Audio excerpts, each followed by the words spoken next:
really excited to have Lisa Terry here. If you're involved at all with the Winston-Salem community, you know that she is a pillar when it comes to financial literacy and all. And so without further ado, Lisa Terry, if you would take it away.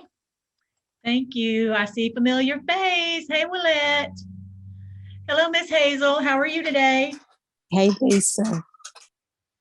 All right. Well, thank you so very much, Brittany. I appreciate the opportunity. Thank you, ladies, for being here. I'm going to go ahead and do my share my screen, and hopefully I'll click on the right thing, and then y'all let me know that you can see my PowerPoint. You see my PowerPoint? Yes. Okay, perfect.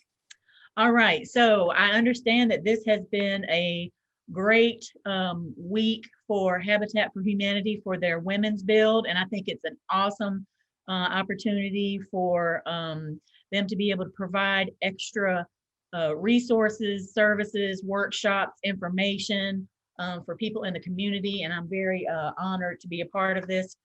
Financial Pathways, who I am with, and Habitat for Humanity has partnered and collaborated in many different capacities over many years. And so I always appreciate the opportunity to be able to share information with Habitat and with prospective home buyers or other residents in the community. So this is great. I really do appreciate it. So we are about empowering women, and this week I know it's all about women and empowerment. And one of these sayings here I thought was really important was that the empowered woman is powerful beyond measure, and I'm including myself in that, we are beautiful beyond description. And so today we're going to kind of talk about the psychology of money. I do have, and this is totally up to you, and I know we have a small group, so we can also do it in the chat, but I try to make my presentations a little bit of interactive so that I do have a polling. It's called Poll Everywhere, that is actually set up through the PowerPoint itself. So if you want to participate, and if you have your cell phone or you're not using your cell phone for the presentation, then you can just text to the number 22333, and then the text that you will send is Lisa Terry 613. And when you send that, that basically activates you for the poll. That I do have some questions throughout. Otherwise, we can always use the chat box feature as well, and that is not a problem whatsoever. Of course, just for general Zoom guidelines, if everyone already isn't aware of them, just because we've been doing this now for so long with the pandemic, to try and stay muted unless you're speaking. Obviously, if there are questions, and we are small, you can always raise your hand, put a question in the chat box, even interrupt me if you want to. I'm really laid back. You can tell, you'll be able to tell my presentation style is very laid back and informal. And so I like to kind of keep this conversational as well, but I also love to hear from the participants and from my audience. If you want a copy of this presentation when I'm done, I can either send it to Brittany and she can share it with you as registered participants, or you can email me directly and I can send it to you, whatever works best for you all. So first poll question, and again, you can always just put it in the chat. I know that this has been a phenomenal week of women for Habitat for Sight. So how has your week of events been so far? Tell me in 1 or 2 words what has helped you get through this week, or what has been the highlight of your week so far if you have been participating in the Habitat programs, or even if it's not related, what has been the highlight of your week so far? And again, you can put it in the chat, or if you want to use the text feature, you can. If not, that is okay.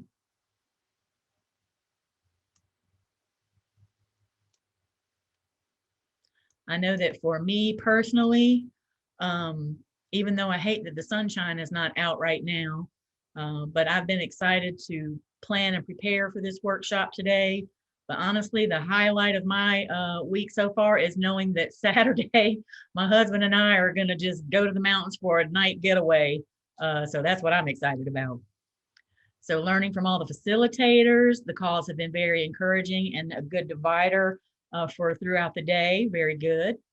Okay, good. Well, hopefully the information that we're going to share and talk about today will be just as helpful. And, use this time to reflect on your own spending habits and beliefs and behaviors. But this is also kind of fun in that we're kind of talking about why we spend the way that we do, which can be kind of interesting. And that we have to also realize that we didn't become this way overnight. And so if there's ever any changes that we want to make, that it does definitely take time. So just a little bit about Financial Pathways of the Piedmont. Our mission is to help individuals build and improve their financial well-being.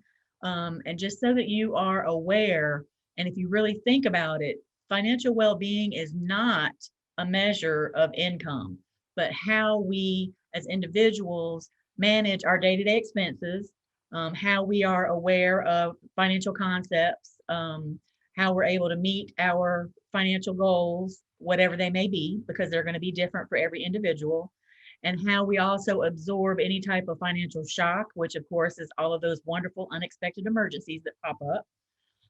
And to also be able to enjoy life, because we don't want to just pay bills, work, pay bills, work, pay bills, work, and die, right? I know that sounds morbid, but we want to be able to also enjoy some freedoms and some life activities and family and friends and grandchildren and all that good stuff. So here at Financial Pathways, even though we do counsel individuals through crisis, I wouldn't necessarily consider us a crisis center. However, we do see a lot of people, obviously, when they have been affected by some type of economic impact, but we also do coach clients to meet their financial goals. So someone may not necessarily be in a crisis situation and they're just needing help or guidance, or maybe just a financial checkup to see if what they're doing or to get kind of like an outside opinion or suggestions or tips on ways to improve or level up maybe their financial situation. And then, of course, like with today, we provide financial education to improve the financial capability in our community as well. We are a HUD-approved housing counseling agency. We are a member agency of the NFCC, which is the National Foundation for Credit Counseling. And we're also a United Way member here in Forsyth County. So today's overview briefly is what is the psychology of money. We're going to talk about spending behaviors and habits, the money disconnect, which is one of my favorite little sections, and then things to think about for what's next. What do we do going forward? So finances is already a hard thing to talk about, obviously, and as women, we often carry the heavy load or burden of responsibilities with taking care of everything. We are everything to everybody. Typically women are, and statistically, women are the caregivers, not only for their own families themselves, but also for parents or other family members, grandparents. And so we are constantly taxed with duties and responsibilities. And most of the time, our needs are set aside until there's time to fit that in, if we ever do get a chance to fit that in. So I hope that for today, for this brief hour and 20 minutes that we have left, if we use that much time, that you will take this time to reflect on yourself, that you will think about you, not your kids, not your husband, your spouse, your significant other, not your job or what you might be missing because you're on this call, or your to-do list, which mine is right over here, but to really think about you and what your finances are now, how you want them to be, how you feel about them, how you think about them, and hopefully some of the things that we'll talk about today will also kind of give you some insight into looking at them a little bit differently. So another poll, again, you can just use the chat box, but where or from whom did you learn about money? Where or from whom did you learn about money? Whether it was a person, place, thing. Again, you can use the chat box if you would like. where or from whom did you learn about money? And it may be that it was more than one source. It may be that as a young person, you learned from one aspect, but then as you grew up, yes, Willette, I'm with you right there. You know, parents, if they did talk to you about money, they probably didn't tell you everything because, probably my generation and before, that was grown folks' business. So people didn't talk about, their rent or what bills they could make or not make, or what we had enough money to get or not get. You just knew either you had it or you didn't, and there was no conversation about why or when. So usually, yeah, learning from life experience, trial and error, as I call it. And sometimes those are the good ways to learn because hopefully it sticks. Now, sometimes I know for myself, it's taken a couple of trial and errors, but I think now finally, I got it. Although I will say, I don't think your finances necessarily are mastered. I think it's just something that we kind of grow into and we evolve over time, especially throughout our financial life cycle, because it's different depending on where we are in our life. So more than likely you learned, or who you learned from, it impacts the way that you spend now. It could be opposite ends of the spectrum, or you could be a spender or saver, just like who you learned from. Could be some good, some bad. Unfortunately, 13% of Americans believe that they will remain in debt for the rest of their lives. And we have heard many, many, many times that only 40% of Americans are one paycheck away from poverty. And I'm sure that statistic has greatly changed since the pandemic, and that 78% of Americans live paycheck to paycheck. And just as I said that a financial well-being is not indicative of salary or the amount of money someone makes, but financial stress is also not indicative of income earned as well. 68% of workers with household incomes less than $60,000 are financially stressed, just as 52% of households with over $100,000 of income are stressed. I know that for me, and for a lot of people, it's like, oh, I wish I made that much money. That'd make all my problems go away. Well, like the song says, more money, more problems. And I think that it's all relative, because regardless of whether you make a little bit or a lot, it's all how you manage it, and that you manage it and that it doesn't manage you. Let's see. Yep, life experiences. Okay, just want to make sure I didn't miss another chat answer. Okay, so what is the psychology of money? The psychology of money is the study of our behavior with money. Now, you don't necessarily have to be successful with money, or it's not necessarily knowledge or IQ, or whether you're good at math or not. It's all about the behavior. And now researchers even concede that even though parenting and life experiences have an impact on the saving and spending habits of people, by the age of 40, learned money behaviors recede and habits are almost fully governed by a person's genetic predispositions. So, just with everything else, like, now we can't go back and use it as an excuse. Well, I was just born that way. We probably don't want to indicate that we're an overspender because it's in my genes. But, there's really no telling what all could be involved in the mental processes that take place in someone's brain when we are spending or saving. And there's also a lot of correlation between that dopamine that makes you feel good when you spend. Just like for savers, they may get that same effect when they save and they see their savings increase. That may give them that same feeling of elation and of good feelings and positive feelings. So sometimes it's just a matter of hoping that feeling will switch somewhere between the spending triggers and the saving triggers. Whether we're talking about your money or your life as a whole, knowing yourself is a huge factor in creating meaningful change. So again, are you a spender or a saver? Most people find it very easy to determine right off the bat whether or not they're a spender or a saver. I know that for most of my life, I was always a spender. I always consumed it all. I like to eat food. I like to eat candy. I always joke about how as kids at Halloween, my brother would keep his Halloween candy like forever. He would still have his Halloween pumpkin with candy in it by Thanksgiving. I didn't. So then I'd be trying to steal his candy because I was always more of a consumer.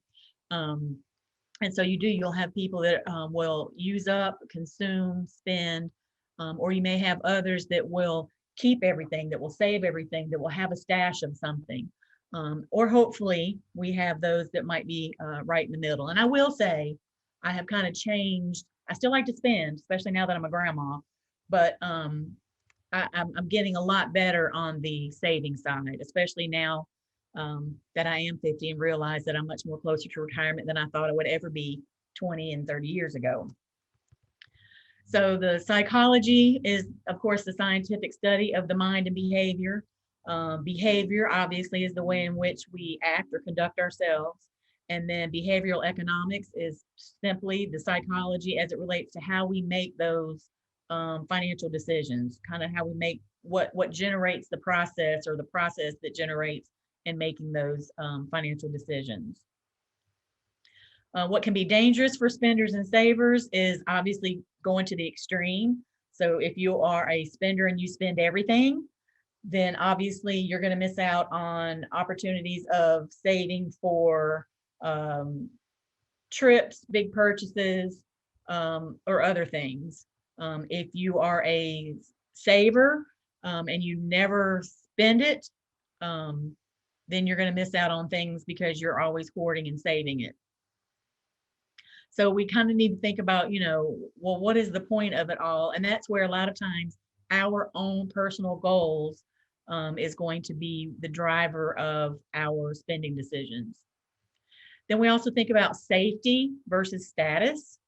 Are you financially motivated by safety or by status? So meaning that after doing some soul searching, real soul searching, and being honest with yourself. And that's the other thing.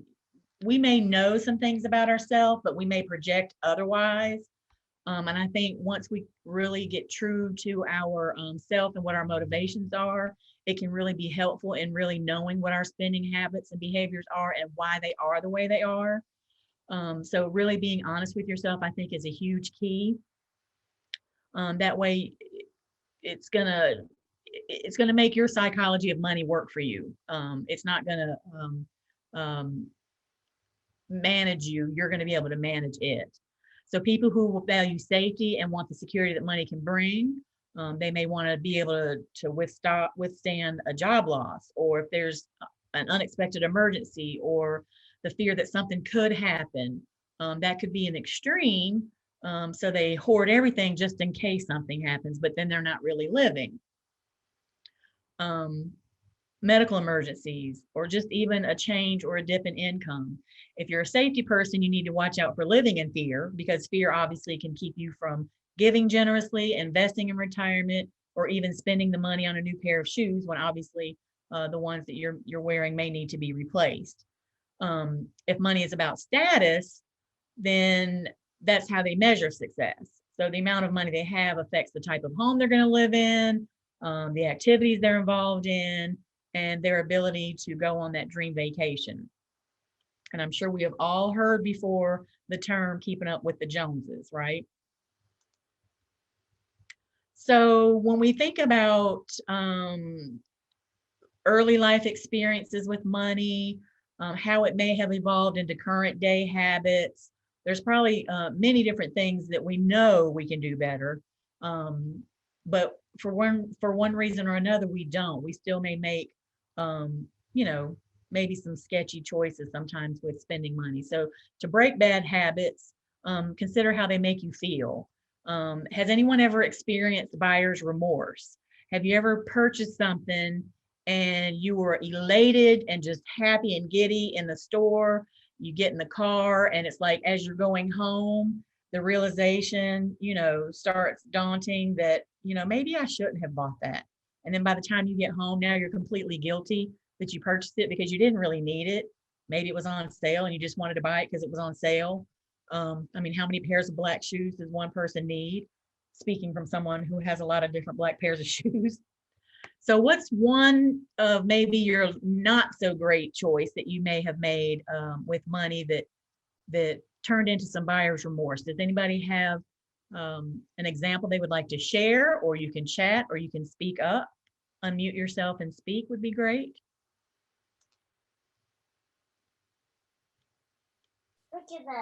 Lisa, it's Willette. The one thing I think about is like buying. I don't know even know if it's considered buying, but getting into a business that I wasn't really in agreement with. But you do it because you think you might can make money, or you do it because the person asking you, so you're trying to help them out or something. But it's not anything you really want to do. And after you do it, it's like I really shouldn't have done that. Yes, I think that's a perfect example. And I think that's also what could possibly be the demise for so many small businesses when they start and fail, is because of that. The misconception or the preconceived notion that I'm going to be my own boss, I'm going to make my own money, it's going to take off, I'm going to be great. And not to say that it won't or can't, but sometimes it takes more planning. And like you said, the thing that you said, it didn't sit well with your spirit, or you don't know if it was something that you should have been doing. Right. That's your instinct telling you not to do it. Right. What do you think, Miss Hazel? Mine is closed, but I have stopped. Like when I go in the department store, I always pick up something that I don't need. I said, oh, look at that top. That's pretty. I have clothes here with the tags on them. Yes, ma'am. Like from a couple of years, and shoes. And I realize now I don't go anywhere but just church and go shopping. Why do I need all those clothes? I said, no, I look at them and I keep on going. Yep. And just like in January for my daughter's wedding, I went to David's Browder and got a dress because she said, Mama, you have to get a dress in the color. And I got home and looked in the closet. I said, the same dress I wore to my grandson's wedding 4 years ago, I could have wore that dress. Yep. So, I had tore the tag off, was at the wedding. I said, oh my, I can't take it back now. I said, I shouldn't have did this. That would have been money that I would have had, Mm-hmm. So I realize now I have to think when I go shopping, especially at department stores. And I be trying to match up to go to church or something. I said, well, I don't need these clothes. I have decent clothes to wear. Yep. So, I've stopped shopping. I just wear what I have. Yep. I recently did a closet purge because, you'll hear about people that say if you got stuff in your closet and you turn the hangers all one way, and then as you use it, you hang it up the other way so that you can see by the end of the year. If you've got clothes that you've never touched, yes, then why do you still have them? And then even with the pandemic, I think it's also made me realize that, especially with a virtual world, as long as I'm good from the waist up. Yes. Mm-hmm. From the waist down. And so yeah, I think, but on the other hand, it's also made me turn to Amazon a lot, and I got all kinds of stuff coming from Amazon, but most of the time that's for the grandbaby anyway. Right. But yeah, so it's all about paying attention to how you feel when you're making the decision. Why are you buying it if you know that you probably don't need it? What is the feeling that's associated with it? And obviously, because we're a society of just hurry up and instant gratification, a lot of times we're just on autopilot when we're spending. So a lot of times we're not even checking in with ourselves to find out, okay, do I really need this? Why do I want this? Do I just want to buy something because it's going to make me feel good for the moment because I could buy something? Or, what is the motivation behind the purchase? And so that's the biggest thing that I really want people to take away from this conversation today is, what is your motivation behind the spending? Is it getting you to where you want to be financially? Is it helping you get towards your goals, or is it stepping you back from your goals? And then when you answer those questions, I think it will help you determine what answer or what decision you need to make. A trip or a vacation, I see that. I know that were you the person that thought we are going to have this trip, it's going to be the bomb, we're going to have fun, and then either you go and it may have been all right, but you spent way too much money than you should have, or we could have went somewhere else and done this a whole lot cheaper. Mhm, One mhm. of those kind of situations. So yes, I totally get it with the whole, or the weather was terrible and then it ended up not being such a great vacation after all. So yes, so influences on our spending behavior. Obviously, we have our own personality, we have our social cues and our social network. And I don't just necessarily mean social media, but just our social network, just like Miss Hazel said, with church or with groups or family that you may see or meet with. The knowledge that we have is what we're going to be influenced by as well. Our decision-making processes, and then of course behaviors. So, our social and economic environment, what surrounds us, our parents, grandparents, family, friends, our personality, how you tend to think and feel and act about things. Two siblings can be raised, and just like I said with me and my brother, raised in the same exact household, same exact environment. And that, you're two different people, he's a boy, I'm a girl. So there's, gender differences, gender expectations. And so he was more of a saver and I was more of a spender. And so you can come from the same exact environment and still have completely different spending habits, behaviors, patterns. One could be horrible managing money, one could be really well with managing money, one could do well financially, one may not. So there's a lot more to it than just environment in most situations, and personality.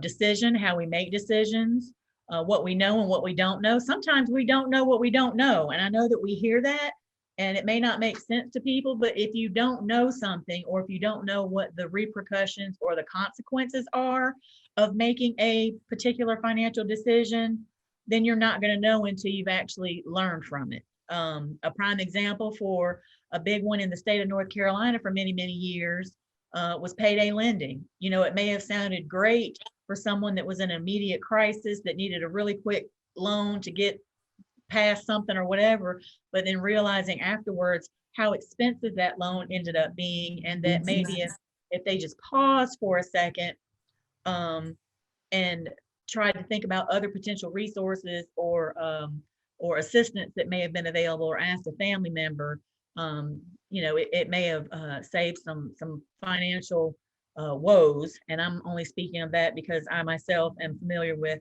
that debt trap from back in the 80s, late 80s, 90s.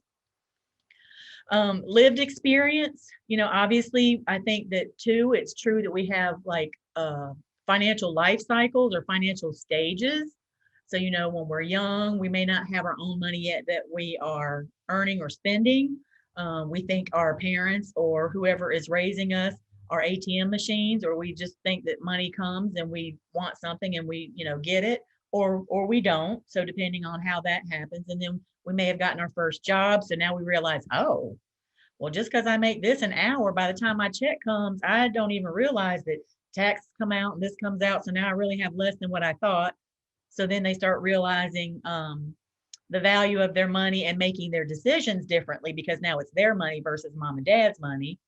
And then maybe you've graduated from college, or you've gone away to college, or you experience how expensive further education is, or living on your own, and then getting that full-time job and career and managing.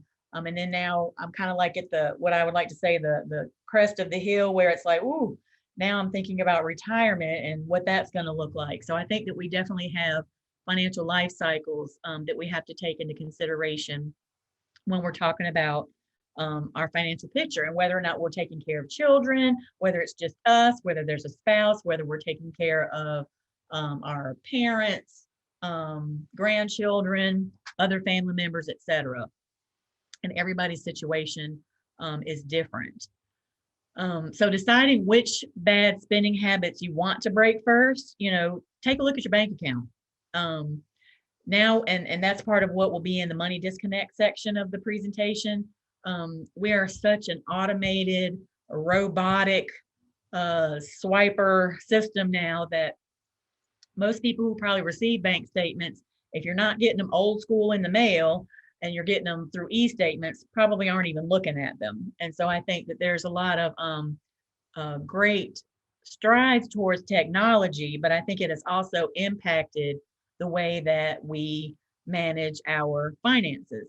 And that the least amount that we spend actually touching, feeling, hands-on with our finances, I think the further disconnected we get with our finances. And so if you're not looking at bank statements, I guarantee if you were to look at bank statements and add up categories of spending or track your spending, you will be pleasantly, well, I wouldn't even say pleasantly surprised. You'll probably be shocked at how quickly money adds up, money goes, and where you're spending it.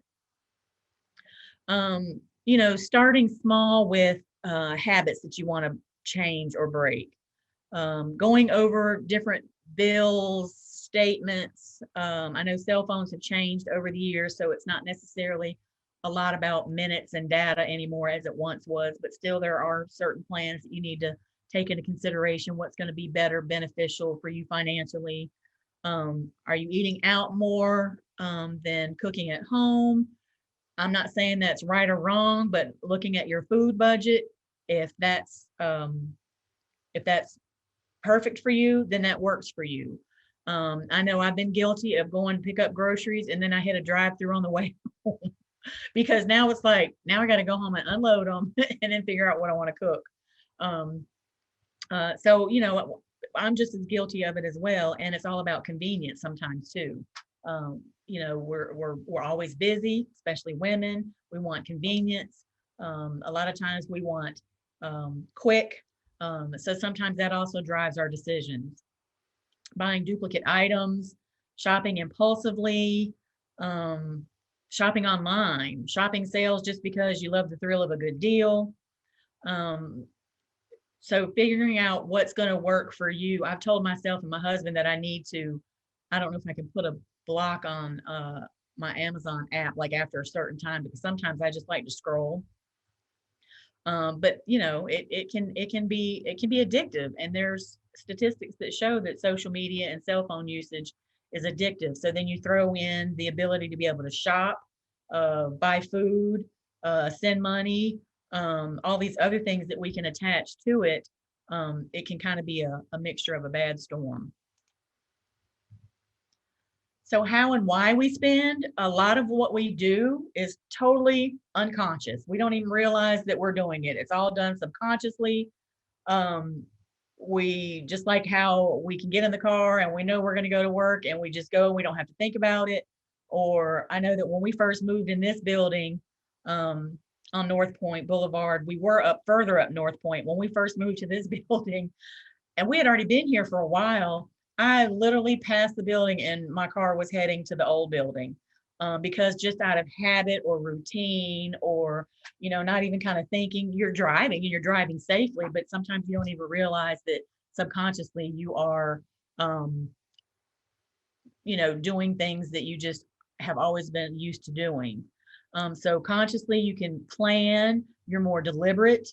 I've turned into a list maker, which I think helps. That helps me stay on task, stay on target to what I need to do, especially if I am grocery shopping. You know, and just the best way to always think about anything spending is needs versus wants. And I definitely think that line has blurred over the past decade, or maybe even longer, but definitely probably since, you know, the really robust online technical social media, internet, shopping online, automatic payments, debit cards, needs versus wants. I think the line between the two has definitely grayed a lot. You know, consciously you're going to set goals and be more opt to doing what you need to do to reach those goals. You're more aware of what's going on, but it could still be that you consciously know that this is going to be much more convenient for me to go to the drive-through because I don't want to cook when I get home. Sometimes consciousness makes us aware of either scarcity or abundance.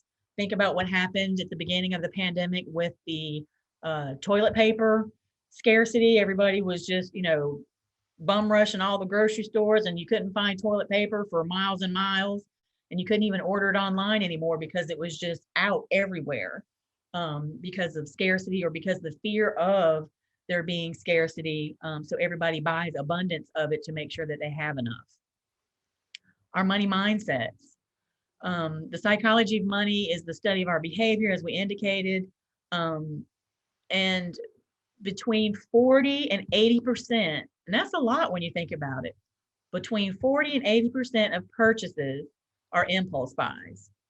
Marketers often get blamed for it, but a lot of times we're even aware of marketing tactics.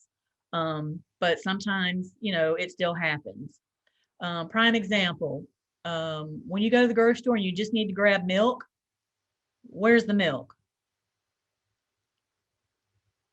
When you go into the grocery store. It's in the back of the store most times. Yep. Why do you think it's in the back of the store? You have to pass a whole lot of other things before you get there. Yeah. The milk, the bread, the eggs, that kind of stuff. It's either on one end of the store or the other, but you're going to have to pass a whole bunch of stuff probably to get to it. Mm-hmm. And then of course, they're going to have all of the sale items up front. They're usually going to have parts of the front of the grocery store by the produce and the gifts or fruit or whatever. All that looks all inviting and wonderful, or they're cooking chicken over, and that's like, if I smell fried chicken, that just drives me crazy. I just have to eat something. So you've got the delis and the grocery stores that are cooking. So you got the smells going, you've got the visual cues that are going, and it's touching all those senses, all those feel good things. And those are some of those unconscious things that we're not even aware that's happening, because of what they're doing, to basically subconsciously make us shop. Of greater concern, the fact that up to 95% of our daily decisions are potentially determined by impulsive, unconscious processes. So that's where we really have to check in with ourselves to make sure what our goal is. I mean, I've even walked into a store before and I'm like, okay, stay on task, focus, focus, focus. I mean, literally, because I can so get sidetracked easily. And I mean, there's been times where I will literally just be looking up at the ceiling of the store, looking for the signs of the aisle that I need to go down, because I don't want to go down any other aisles, because if I do, I know I'm going to buy other stuff. But I know that about me. And so sometimes when you know things about yourself, you have to listen to yourself. Otherwise, you're going to end up in trouble. I can't do Walmart. I can't do Super Walmart. I can't do groceries at Walmart because I'm going to be over in housewares, or I'm going to be over in baby stuff. And then before you know it, I'm checking out and I haven't even got not one piece of grocery, and I've got all this other stuff. So if I need groceries, I have to go to a grocery store. Now I can do Walmart Neighborhood Market, but even that, they drive me crazy because they don't ever have enough cashiers. But anyway, so now actually I've gotten to where I love ordering groceries and picking them up at the Food Lion in Grandview. That cuts down all my impulse shopping, which is fabulous. I think I have done a whole lot better doing that.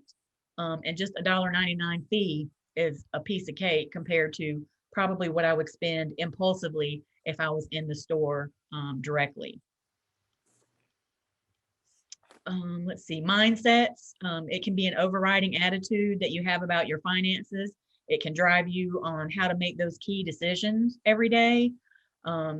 They're influenced by perceptions, decision-making, and, it could make you more likely to spend or not. It could be on one of those spectrums. Again, it just all depends. It's so intertwined into our individual being and our individual makeup that sometimes if we don't really pay attention, we just assume that's the way it's supposed to be. So we just keep up with it or keep on doing it the way that we've always done it.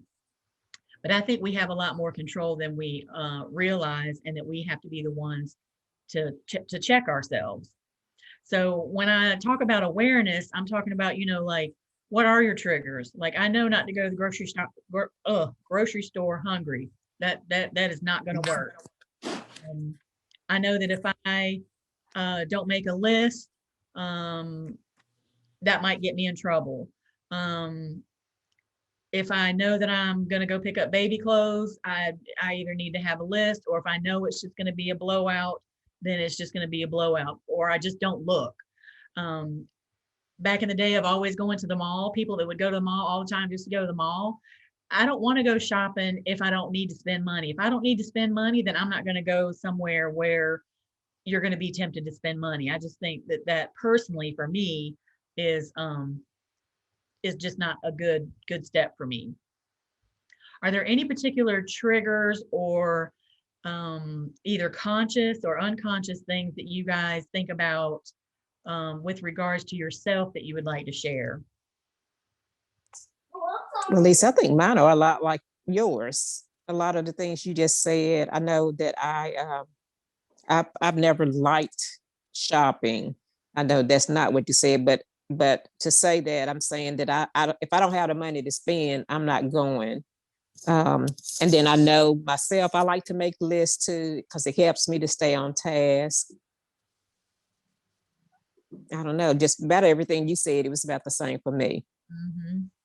What about you, Miss Hazel? Everything you say relates to me. I make a list, but I go over my list. Yeah, I mean, I do that sometimes too, because sometimes I may realize, oh, I forgot something that I need, Right. or my big triggers are around holidays. So like right now with Easter candy, and then it was Valentine's candy, and then because I just love sweets, so pastries, candy, goodies, all that kind of stuff, and the pretty little cookies and all that yummy stuff usually gets me. But I really have to stay focused, and shopping online like that helps, because then I can't see all that stuff. Right. And I kept saying I'm not gonna get a Sam's Club, but a card, but I did. And I went out there for Thanksgiving because I like the bag of apples. And I said, I'm going to get a bag of apples. I went to get the apples, and I knew I shouldn't have went in between those aisles. They had like, I think it was 6 or 7 cans of the Star Kiss tuna, and they was wrapped up, and I love tuna. I said, well, if I go to Walmart and get 1 can, look what I can get for all these cans. I still have all those cans of tuna except for 2. The big, large boxes of cereal. I love the regular Cheerios. Yeah. And because you can buy them cheaper at Sam's Club, can you get in Walmart? They're like $3 or something at Walmart. So I got that. When I left, I had $80-some worth of stuff. Nobody's here but me. And you know, that stuff is packed up. I even cut down to my bananas. I used to buy about 4 or 5 bananas. When I look over in my fruit bowl, bananas have started going bad. So now I buy 2 at a time.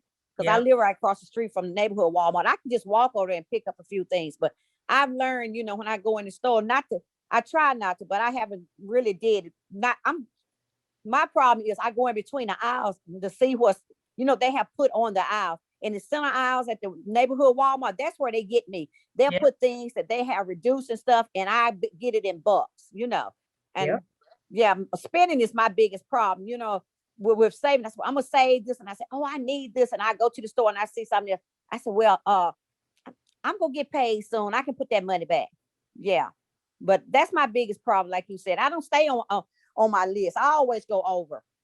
Yep, it is. It can be hard, and so that if that's something that you are wanting to change, then you have to figure out what's going to make you stick to your list, or set some boundaries or limitations, or and I mean, and it takes time, because obviously we didn't get this way overnight, so it's not going to change overnight, and it's just something that you have to work on if it's something that you definitely want to change.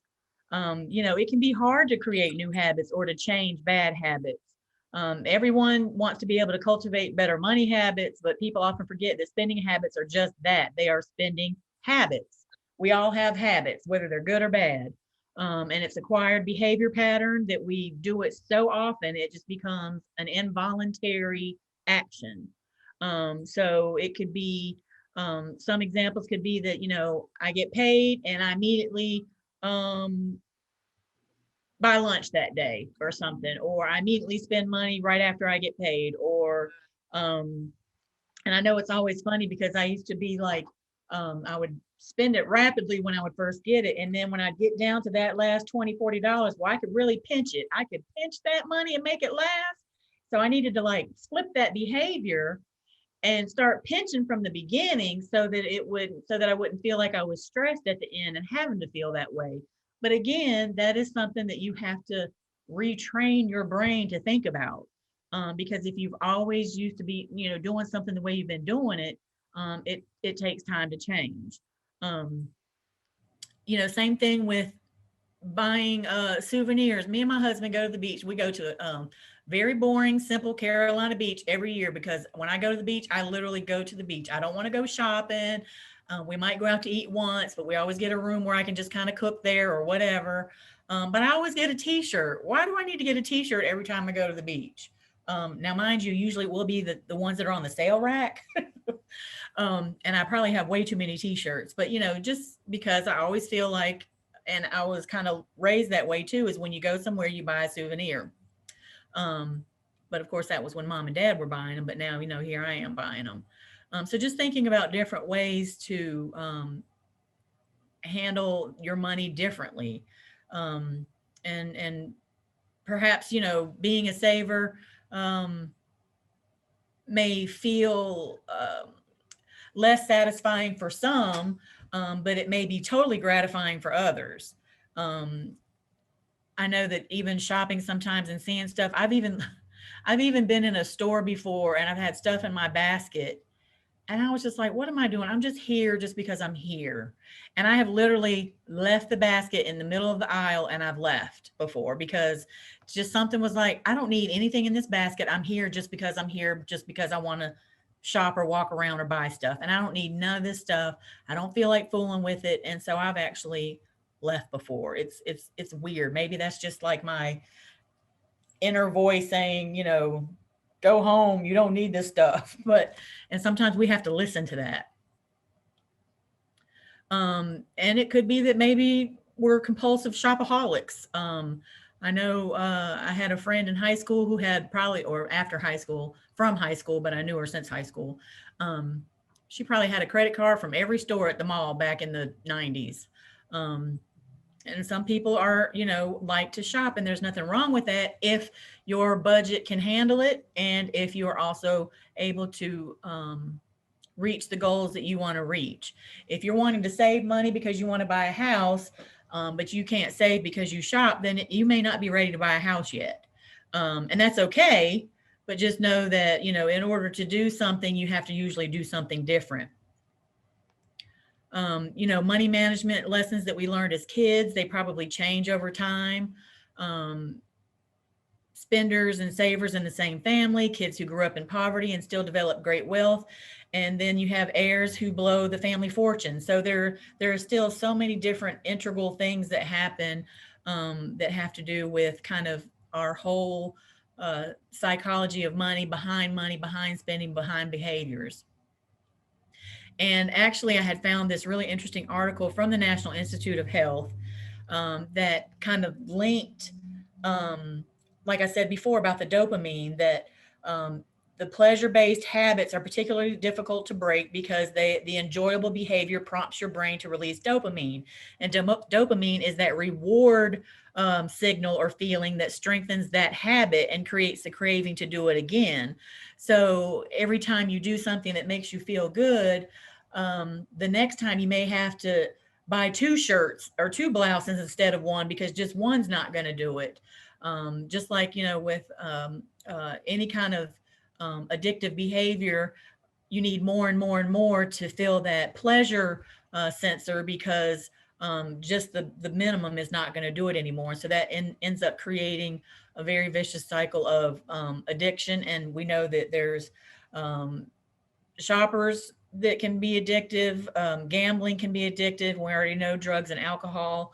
And so there's many things that, happen in our brain that we don't even realize is contributing to some of our decision-making practices. Replacing bad habits with good spending habits, find out what it is that you really need to, what your reason is to change that habit. Spending or saving makes a lot more sense when you have a target to hit. Making money goals and keeping them in mind whenever you swipe your card or you hand over that cash may put your spending in perspective. And statistically, we will spend more money when we swipe than if we have cash in our hands. And I know that for myself to be true, because how many times have you had a 20 and you know you're good if you don't break it? Once you break it, it might go a little bit quicker. But if you had a 20 or 40 or $60 in your hand and you had your debit card, chances are you're probably going to swipe because you want to hold on to that cash. Just imagine if you didn't have the debit card, you'd be able to save your cash. But statistically, we do spend more when we use plastic. So whether that's a credit card or a debit card, we will spend more than if we have cash in our hand. And my husband swears one day we are going to have a cashless society, and we aren't far from it with all the methods and ways that we can spend money now. So it wouldn't surprise me that one day paper money will be a thing of the past. Live on a budget, create a plan. And that's another thing. A lot of people may not have ever even made a budget for themselves or created a budget, or think that you say the B word and that means now all of a sudden you can't spend any money. Nope, doesn't have anything to do with that. It just has everything to do with where your money is going. And if you want to call it a spending plan instead of a budget, then that even sounds better, because then at least the word spend is in it. But a spending plan, a budget, whatever you want to call it, and regardless of how much technology changes, advances, cash goes away, a budget is still a budget is still a budget. A budget was the same thing in the 1900s and the 1800s, and a budget's still going to be the same thing in 2040. It is the amount of money in and the amount of money out over a period of time. That will never change. It may change the methodology in which you are spending and tracking this money, but a budget is still the same thing. Practicing gratitude. I know I hear this a lot too when you talk to people about minimalistic living or downsizing, is that, Americans are very consumeristic. I don't even know if that's a word. We consume. We always want stuff. And so it's like we want the next best thing, the next biggest thing, the next new thing. But have we ever really paid attention to what we already have and showed gratitude for the things that we do have? Have y'all noticed how many new storage facility places are popping up all over the place because we have so much stuff that now we don't have a place to put it in our house. So now we're going to rent a space to go put stuff in that we're not even going to be able to use because we don't have room in our house for it. I mean, those are trends that are nationally researchable. You can actually look it up and see how the growth of storage facilities to house your excess stuff. Now I realize there may be specific reasons and needs for it. And I'm not saying that, you're going to be doomed if you have one or use one, but I'm just saying that, you can tell by the influx and the increase of these facilities as they pop up all over town and beyond, that they're popping up for a reason. Research before you shop. Especially if it's a big ticket item, you may not want to make a willy-nilly decision. You may want to really take some time and think about it, do some research, and so that you can make a fully informed decision and not have any of that buyer's remorse. And I even tell people, hey, if you go somewhere and you see something, you feel like you got to have it, give it 24 hours, step away from it. Chances are the overwhelming need to have it may dissipate. If it doesn't, then go back in 24 hours or 48 hours. If it's still there waiting on you, then maybe it was meant to be for you to have. But at least give yourself a cooling off period, as I call it, so that you can, because once you step away from the situation, you may realize, oh, I don't need that. Or on the way home, you might get a flat tire. And if you would have bought that blouse, now you can't afford to get your tire fixed. So, sometimes life has a funny way of happening. Avoiding your spending triggers, obviously, if we know what those are.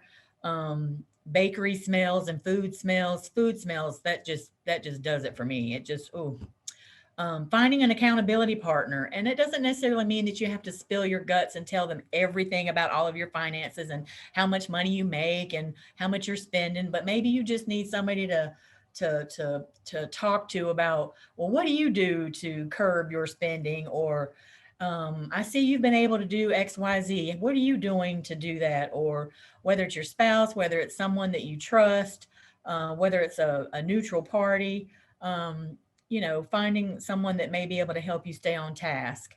Um, Shopping while you wait, you know, we all walk around with these cell phones in our hands. So wherever we are, whether we waiting in line, waiting at a stoplight, waiting at the doctor's office, wherever we wait, and you always see people on cell phones. So try to stop, or reduce um, the thrill or the necessity to shop or what have you while you're waiting. Of course, most people probably scroll Facebook or social media anyway. I don't want to, you know, develop, you know, they say if you pray for patience, God will definitely give it to you. So, but you do want to sometimes develop patience. And it may be that you just have this urge to buy something, but find out, you know, dig deep inside and find out why is that. Is there something that you're just trying to feel a feeling or an emotion for that time? You know, if you wait, will that pass? Um, Emotional spending. I know that for myself, I'm an emotional spender, emotional eater. And that doesn't mean I'm sad and I want to spend or eat. I can be happy, mad, glad, sad. It doesn't matter. Emotions don't necessarily have to be a bad emotion. It can be a good emotion too, but there still may be some negative consequences to those emotions. So again, that's all about, you know, knowing yourself, keeping yourself in check and being aware of what you're feeling at the moment. Look for savings before you buy. And just, you know, again, we don't want to be overwhelmed, overburdened, and miserable about money, but we can make it fun when we try to do things differently, when we're trying new things, when we're trying to create new habits. I had to trick myself to save. You know, years ago, I had to put a savings account in a completely different bank from my main checking account and then have my employer do the split so that, you know, most of my check went into my checking account, but then I started with a small amount for savings so that I would over time, you know, get used to not even paying attention to that amount that went into a savings account.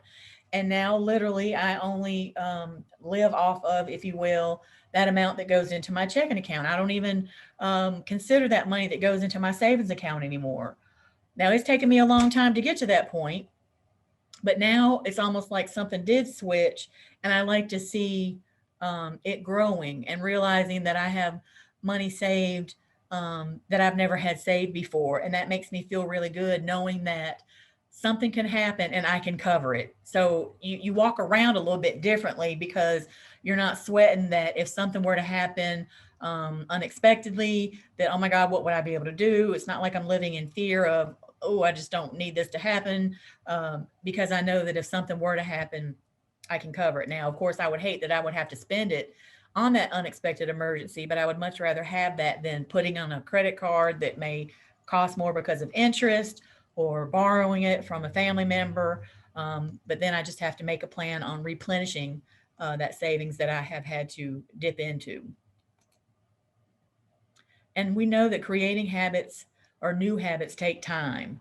I've heard some crazy research about it can take anywhere from 18 to 254 days for a person to form a new habit, and that an average of 66 days for a new behavior to become automatic. And just like with anything else, whether it's dieting, exercise, doing something more or less of what you were doing before, it's gonna be all about continuing to do it. So if you know, mess up and you eat the brownie when you shouldn't have, then you know tomorrow's a new day and you start again. If you splurged and went shopping and you knew you shouldn't have, then tomorrow you know it's a new day. You just have to keep striving and going forward, especially if your goal is to change habits. There's definitely not a one size fits all, which is why I guess that time frame of 18 to 254 days is so long. And for some, habits may be easier to create or change than others. Um, it's just really going to depend. There's no right or wrong when it comes to that timeline. The important thing is what's going to work for you individually. As women, I think we also need to make sure that we always raise our own voices. Sometimes when we talk about money or there's a lot of interest in women wanting to invest, but because, and myself included, because I am not well versed or experienced or an expert in investments in that type of thing with stocks and all that kind of stuff, I am learning. Now, yes, I have a 403B, which is like a 401k, but for nonprofits. And I know I'm in that, and I know that I contribute to that, and I know that it grows. I couldn't tell you what in the world it's doing and why and who it's going to, because that's just confusing. But statistically, women usually manage money a lot better, or we can be a lot more creative in managing our funds. But a lot of times we are less experienced or knowledgeable or willing to take that risk for that investment side of things. So if you're not sure, or if you want to learn, speak up. Find someone that you can go to, that you can learn from. There's a lot of new technology. Speaking of technology and the disconnect, there's a lot of technologies that are available that can help you start small, whereas historically in the past, you've always had to have a very large chunk of money to start. And you don't necessarily have to do that now, but you need to also be comfortable enough to take that leap or to take that step, and or be comfortable with asking and finding the right resource, or the right trusted individual to help you get out of or get beyond that fear of being out of your comfort zone and going into different areas that you're not used to, just like with anything else. Striving for balance. We always hear about balance, with family life, work life, personal life, church life, extracurricular life, exercise life, whatever. We always talk about women and balance. I don't know if there's ever really a magical equation for that, but at least striving for balance and not striving for perfection, because obviously we're never going to be perfect, but just doing the best that we can. And the Chinese proverb that says, tell me and I'll forget, show me, I may remember, but involve me and I'll understand. So that's especially important when you want to try something different. And as that example with investing. So aligning your spending with your goals. First and foremost, and I have this conversation, or I have had this conversation with my female clients for many years, is that because we take on so much, and because sometimes we may or may not make the best financial decisions, or maybe we were in a crisis mode, and when we're in crisis mode, you're just not going to make sometimes the best financial decisions because you're in crisis mode and you're thinking about right now. I can't think about the future. I'm just trying to get through today, and that's okay. But I think one of the big things women have to do is we have to forgive ourselves. We have to release ourselves by forgiving ourselves and saying, hey, you have done the best you can do. Now let's just move forward, learn from our mistakes, and find out what we can do now better in moving forward with our financial lives. I talk about reviewing your spending. I highly challenge everyone to track your spending, like literally with a piece of paper and a pen. Every day that you spend a dime, anything, write it down. Do that for a week. Do it for a month. You will be mesmerized, maybe even appalled at how much money you may be spending, or in some of the areas in which you're spending. I have found over the years in counseling sessions, a lot of times we will definitely underestimate a lot of expenses and overestimate in other areas. And usually it's the exact opposite, because we are doing so much in our head and calculating so much in our head that we don't realize until we write it on paper how quickly those cents add up. And I'm telling you, we did it for 4 months a couple of years ago. It was kind of like our New Year's tradition. We did it for a January, February, March, and April. I always suggest doing it a little bit longer, because usually, again, it takes time to create a new habit. So you have to come up with your plan of how you're going to do it. since we were a husband and wife, and I needed to make sure that he let me know what he spent. So either he would keep his receipts. And so we kind of started working out a process. By the second month, I'm getting better at doing it. By the third and the fourth month, it's now become pretty automatic, and we've got our process down pat. But then totaling all those numbers at the end of the month, wow, like it, wow. All I can say is wow. It was like, wow. But reviewing where your spending is going to help you determine how you're going to be able to build your savings. Because obviously you have to be able to save what you're not spending, and savings needs to be a budget item, a line item on your budget. It's not what's left over after you've spent what you're going to spend and then you're going to save. It should also be included. You got tithes, saving, then your rent, mortgage, and the rest of your bills.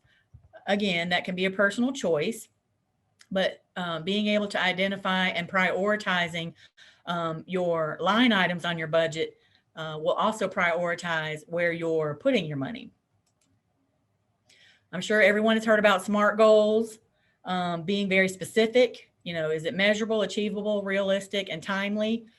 So a real easy, quick example is I want to increase my savings. So is that specific, or is that very vague and broad?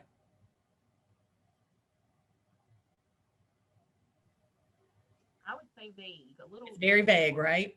So now I'm going to say, okay, I'm going to save $1,000 in 1 year. So I've got my specific goal. It's $1,000. I can measure it because I'll be able to obviously see it accumulate. It's definitely achievable because I've already done my budgeting beforehand, so that I know that I have the access and the capability with surplus income to do that. Obviously, depending on one's budget or one's goal, that $1,000 may or may go up or go down, or maybe the time frame is a little bit longer. I'm going to set that time frame, so I'm going to say at least within 12 months, I'm going to be able to save an additional $1,000 over what I'm already saving. So the final SMART goal would be it's going to take me 10 months to save $100 a month, so that in that 10 months, I will have my $1,000 goal. So it's specific because it's $1,000. I'm going to do it measurably, $100 a month. I can do it achievably because I have seen my budget and I know that I can do it. You may have to take into consideration, does that include your unexpected things that may come up or not? Is it realistic? I think so. And is it timely? Yes, I've kind of set it to a 10-month to a 12-month. So even if you still stuck with a 12-month goal, you've kind of got those extra 2 months if you had to stretch it out if an unexpected event did come up throughout that year. So that would be an example of a very specific SMART goal. And as they say, a goal without a plan is just a dream. So either with using the poll or the chat box, what is your top financial goal for this coming 21-22 year? If you feel so inclined to share, whether you want to use, excuse me, whether you want to use the chat box or the poll. And if you feel like sharing, what is your top financial goal? And it may not even be up there. I just threw some generic ones up there.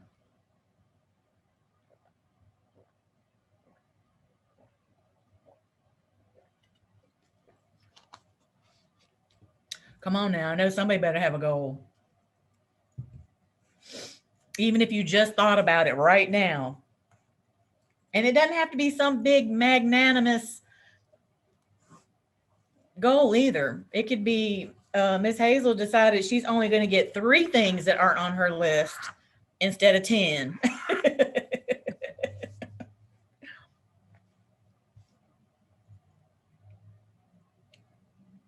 Nobody? Okay, I have 2. Okay, what are yours? To start and increase my savings. I Okay. have I went through all my purses. I found lots and lots of change. Me and Brittany talked about that. So I counted up last night. I didn't realize how much pennies, nickel, dimes, and quarters I had. I put it in my jar. I said, Hazel, this is right here. So every month, when I get my Social Security check, I know that I have to put money back. I know I can't go to the grocery store and buy things that I'm not going to eat, because certain things I don't eat now. I have clothes that I don't need, shoes, and it's time to stop, because I want to buy a home. And with this extra spending and not putting my money back, and I be somewhere and I said, well, I'm going to pick up this, I'm going to pick up that. And I'm thinking, well, this money come back later. And then I get home, I said, why did I do this? And I'm bad with my check card. Like you said, if I don't have the money there, I use my check card. And then when I get home and I call to the bank and I check my balance and everything, I said, oh my, I said, then I have something pending, like my car insurance and stuff. And because my car insurance due on the 5th and it be pending to the 11th at the bank. And I don't take in consideration that I've taken the money that they go take for my car insurance. That's in the bank, but it's pending in the bank, and I've come to the conclusion that what I don't need, I've made up my mind I'm not going to buy, because I'm by myself. I don't need any furniture, clothes, anything, because I want me a home. Well, there you go. There, that sounds like a goal to me. Yes. You want to buy a home, and so you want to be able to increase your savings so that you can buy a home. So, do you have some kind of time frame that you're thinking of? When do you buy your house? My time frame, I'm going to start like when I get paid in April with my check. There's a certain amount that I have made myself promise that I'm going to put back. I'm not going to touch it. Okay. And what I plan on doing, my income comes to Trueline Federal Credit Union. Mm-hmm. I have a checking account there, and also have a saving. And they give you a rainy day fund. I didn't even know I had as much money I have in my rainy day fund. I forgot about it because I don't have a card. If I have a card to a bank, that's where I mess up. Yep, don't get a card. Right. I told the teller I was on the phone. She said, Miss Griffin, you have your rainy day fund. You want to know how much is in there? I said, no, rainy day fund. She said, yes, it's something that we put extra in your account. She told me that. I said, oh my. I said, well, honey, keep it. She said, excuse me. I said, well, it's gonna stay there. So I made up my mind, starting in April, when I get my check, I'm going to take money off of my card, roll it over to the State Employees Credit Union, because I have a global account. I don't have a bank card for that. So once I go inside the bank, put that on my card, it's there. I won't have no, well, really, I would know it there, kind of later when I go get it. But every month, I won't have a card to go to the ATM and say, well, I'm going to swipe this card. Yep. So I have a plan. I need to do, nobody would do it. Yeah, I'm going to do this for me because I want me a home. And sometimes you might have to write it down. You may have to put you a picture on the refrigerator of a house, something that's going to motivate you, do a vision board. That's another thing that I miss doing with the pandemic. I love to do vision board workshops. So, make your own little vision board. Something that's going to motivate you to stay on task for, whatever your goal is and get started. Miss Willette, you want? Yes, I can do it. I can do it. You can do it. Yes, you can. So Miss Willette, you're gonna this year you want to pay an additional mortgage payment to principal. That's a very good goal. And do you have your process or how you're going to get that done? You got that figured out for yourself? I believe so. I'm trying to get it paid off. I've been in my home 22 years, and I know if I pay an extra payment, I had called to ask, like, how much would it help if I paid just one payment above, and I could get it paid for in 2 years sooner, I think it was. And so that's the goal. Yeah, that would be great. And I always tell people to make sure that when you make extra payments, that's great to pay down debt. But just make sure you always have savings, because obviously if you make extra payments toward your debt, especially a long-term debt, and then you all of a sudden you need it because an unexpected emergency came up, they ain't gonna give it back to you. So you just make sure that if you're able to pay down debt quicker and make double payments, that's great. But just always make sure you got those savings too, just in case. Great, so we got some good goals going, so that's awesome. So real quick, the money disconnect, because we are getting close, it's 1:15, and I want to be able to, if y'all have any other questions, but this part, and I kind of touched on a lot of it already when we were talking about, technology and how we're on autopilot now and how we can swipe those ATM, them debit or check cards. But most of the time now, anybody that gets paid, whether it's a Social Security benefit, whether it's a unemployment, whether it's a job, probably 9 times out of 10, most people are receiving their pay electronically in some form or fashion, even if it's on a pay card, whether it's their own personal bank account, a prepaid loadable card, what have you. I think Social Security retirement now is all direct deposited for the most part. And it's probably also much safer because especially now with the mail service is slow, you got people that want to take your mail out your mailbox. So everything is so technologically done now with direct deposit, e-pay, online banking, bank statements. You can even opt out so that they don't come in the mail, and you can get electronic statements, but you still need to really look at them to make sure that things are accurate, to make sure your bills are accurate, that what you're charging is accurate, because so many times we are on autopilot that we may not even catch a mistake for months, and it's going to be much harder to go back and argue a dispute when it happened months ago versus if we catch it, right away. Money is very personal, it's complicated, and too often it can be ignored. Not knowing how much money you have or how much money you owe or how much money you need. It can also facilitate a money disconnect that will favor spending. It eliminates savings, and it creates financial problems. And so, according to a study done at Harvard, when people are going through social media platforms, it lights up the same part of the brain. Here we go, talking about the brain again, that ignites the same type of thing as it does for when people use drugs. And it's that dopamine inducing hormone or feeling. So if you're addicted to social media, just like you are with, possibly shopping or gambling or spending or what have you, the whole point is that social media has gotten so addictive that it has affected personal relationships between humans, right? We hear that all the time. We see it greatly with our youth, with our school-aged kids, with romantic relationships. Facebook and those social media platforms initially were great because it was connecting long lost relatives. It kept people in touch that we couldn't see every day. It's definitely helped people stay in touch through this pandemic.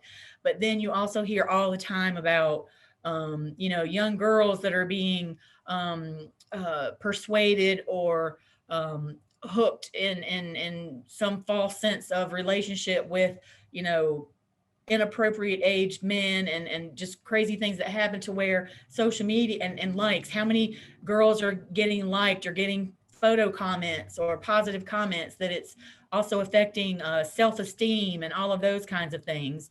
So those types of things can also be linked to higher levels of loneliness, envy, anxiety, depression, narcissism, and decreased social skills. And so the same effects that we're having with human person-to-person relationships because of social media, technology, the inability to communicate directly. It also happens with us with our money relationship. And people don't realize that the way in which we connect with our money or not connect with our money does also impact the way in which we manage our money.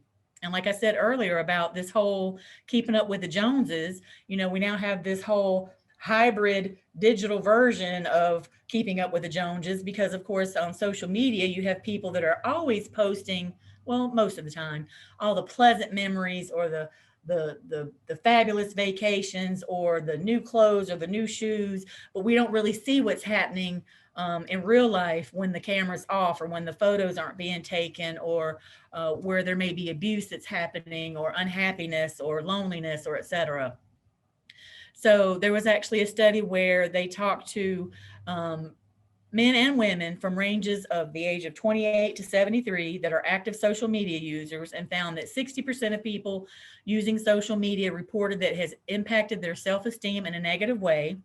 50% reported that social media having negative effects on their relationship, and 80% reported that it's easier to deceive others through social posting. So if we know technology and social media affect personal relationships, then it can also definitely, and it is also definitely affecting our financial relationship with our money. Technology can be kind of a negative influencer with regards to finances. Today's digital world often means that people have a broader network of potential social influences. So, we see what the stars are doing, or what your neighbors are doing, or people from TV or movies, or, the music industry, etc. The more removed people become from their money, the less they may think about how much they're spending and saving. So the more you're disconnected, just like, talking about shopping and spending, if we're not connected, we're so far removed from it that it makes it easier to spend, until now it's too late and we've realized that we've gotten ourselves into a financial predicament. There was a particular researcher that made this point, and I thought it was perfect. So think about, and I've never been to a casino, so I don't know what it's like to go to a casino. Again, I'm worried about, because I have so many addictive behaviors. I don't know if that's a good thing for me to do or not. But when you gamble, from what I understand, you're given chips. So why do you think that is? When you're given gambling chips instead of actually walking around with a wad of cash, it's Disconnected. it's because So you're you can spend more. So it's fake. It's like when you spend your chips, even though you had to swap cash for these chips, but that connection, or that reality of what the chips actually stand for have now changed, and it's easier to spend. And when he said that, I was like, that's perfect, because I kind of also now equate like gambling chips to our debit card. So now the more tech we go, the less people are valuing actual currency, which I think speaks volumes. And I think that it's really relevant in what, how people manage and how they're spending and how they're handling their money. As I said before, more than half of Americans have less than $1,000 in a savings account. And they probably can't even tell you what the last 10 transactions or the last 5 transactions that maybe they have spent using their debit card, because it is so just automatic and robotic, and we're not even paying attention. And so generally this researcher said, and I thought this was perfect, and I quote, "Generally, people are not getting better at saving through technology, they're getting better at spending." And don't you think that's true? I just think that is so true. So we have to check ourselves within which the manner of what we're spending and how we're spending. There was also a Pew Research, and it's so funny because I used to hate hearing people talk about research studies, but when it makes sense and you can actually see it, and I know that a lot of times this even hits close to home for myself and my own behaviors. I mean, it's just so obvious. But people's cognitive capabilities will be challenged in multiple ways, including their capacity for analytical thinking, memory, focus, creativity, reflection, and mental resilience. That's actually coined as a digital deficit. Like, we now have this technology, this digital deficit that affects us in that way because of technology. And then, of course, we know about digital addiction, digital distrust, or divisiveness. Think about, technology through political elections and just social issues in general, how divisive social media and technology has presented and caused people. Digital duress, it's information overload. I mean, with this phone, we have access to information 24 hours a day, and that's too much. It's increases rises in stress, anxiety, depression, inactivity, and sleeplessness. I don't watch the news that much anymore because it is too depressing for me. If there's certain things that I need to know, I'll find it, or I'll see a headline or something. But some stuff I just don't want inundated in my head all the time. I removed the news feed from my phone. I just Yep. deleted it because you just get into it and there's so much bad news. Yep, it is. It will just take over. And so when you think about how that affects you, having that connection, then how is that also affecting our money connection? So if we think about what we do going forward, on top of also reflecting our own individual selves and being aware of what we need to do, but we also need to empower others. So not just necessarily always, obviously, yes, we need to be helping our youth and our young girls. Women still earn less than men. The racial disparities are even higher with Black and brown women. Debt is still higher among women when it comes to student loan borrowing. But yet, especially in Winston-Salem, North Carolina, there's more women than men. But also in Winston-Salem, it's also one of the worst counties in the country in which to elevate out of poverty. So what does that say? That says a lot. We are more women than men. We get paid less than men. We usually have more caretaking responsibilities than men. We usually have to set our schedules around the caregiving of everyone. Childcare is extremely expensive. There's a huge benefits cliff that occurs when women advance to a certain dollar amount in salary, and then they end up losing benefits for like childcare subsidies or things of that nature. So there are so many things that don't work well, and there's so many systems that have to be changed. But we also need to empower those that come behind us, those that walk with us, those that are beside us, and share this information. And I know young people say all the time, well, it's different now and then it was when you were a kid. My daughter says that all the time. I'm like, whatever. Kids, especially young teens, young adults, they think they're invincible and they know all the answers or whatever. And a lot of times, yes, they do need to learn by their own trial and error, just like we did, and just like those that will come before us and after us and all of that.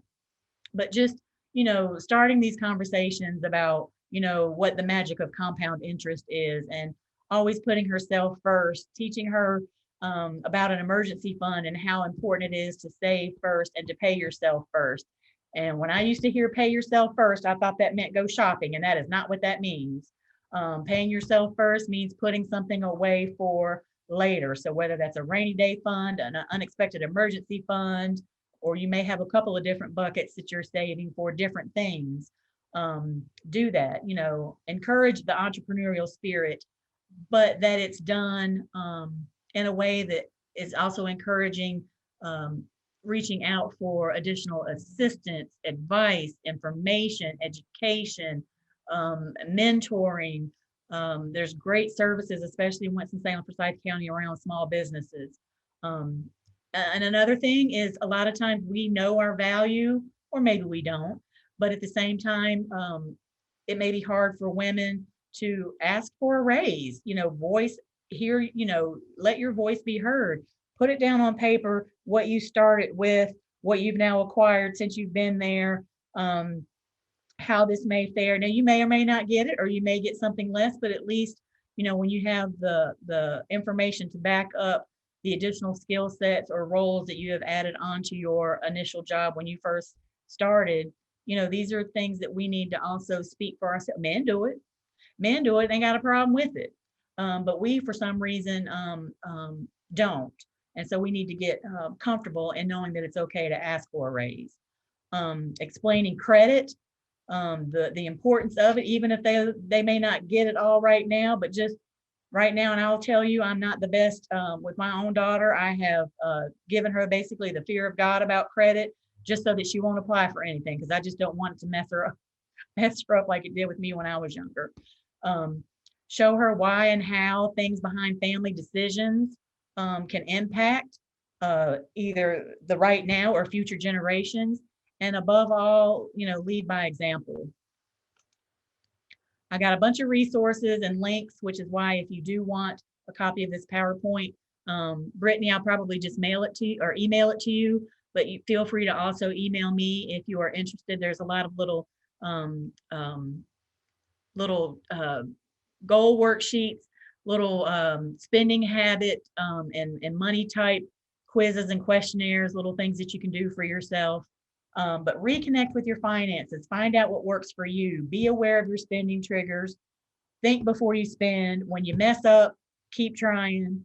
Personal money management is an ongoing life skill, ever changing and evolving. I don't think it's something that we ever truly master.